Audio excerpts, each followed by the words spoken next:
The next winter storm will be impacting the area overnight on into Wednesday. It'll be snow for DFW. Farther to the south, it could end up becoming freezing rain.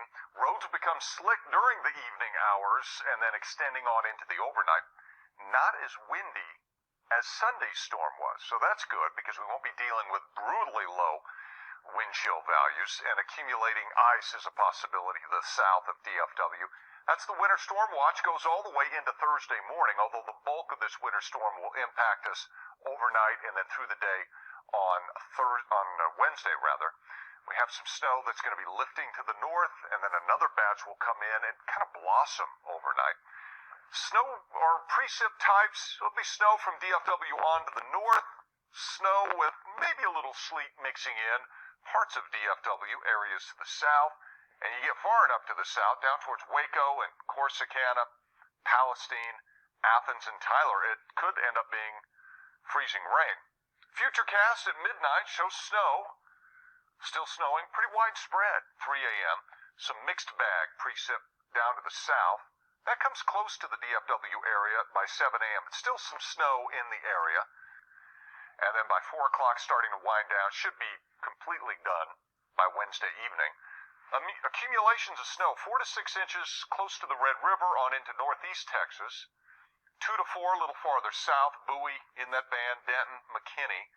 1 to 2 for the DFW area for Fort Worth and Dallas. You get south of Fort Worth, you probably end up with less than an inch of snow. The ice accumulation could be on the order of 1/4 of an inch.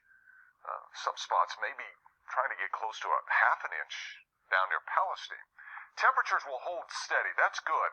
They're not going to fall overnight, and then they'll climb into the mid-20s through the day on Wednesday. Overnight, periods of snow, maybe a little sleet mixing in.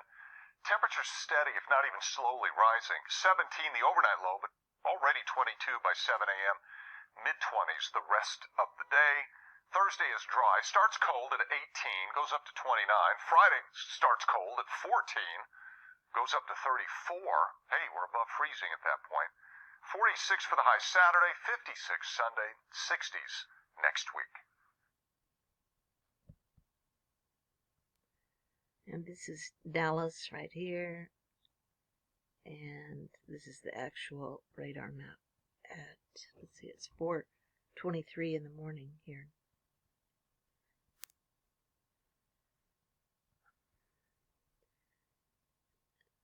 20 right now, and it's supposed to get back down to 19, 18, 19, and Wednesday night. At least 23 people dead in storm-related incidents.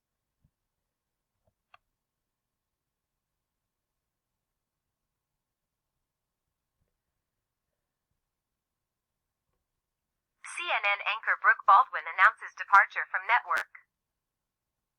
The death toll related to the storm that swept across the southern and central United States this week, accompanied by record-breaking cold temperatures, continued to rise on Tuesday.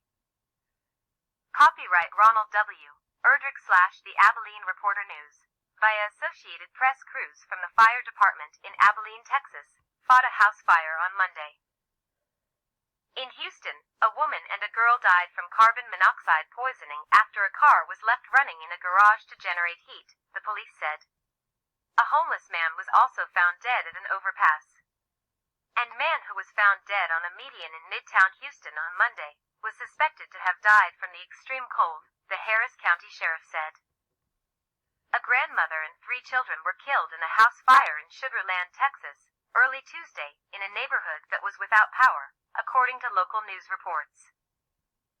In southern Louisiana, a man died after slipping on the ice and hitting his head, officials said, and a 10-year-old boy died in Tennessee after falling into an icy pond. The authorities in San Antonio said that weather conditions contributed to the death of a 78-year-old man. Slippery roads were responsible for 10 deaths in Kentucky and Texas, including a pileup in Fort Worth that involved more than 100 vehicles and killed 6 people. In Missouri, a 59-year-old man was killed when a snowplow collided with his pickup truck on Monday afternoon. A person person who got out of a vehicle after a car crash in Houston late Monday was struck and killed. The weather-driven destruction this week did not come solely from ice and snow. In coastal North Carolina, a tornado killed 3 people and injured at least 10 others early Tuesday morning, though it was unclear if it was meteorologically related to the winter storm.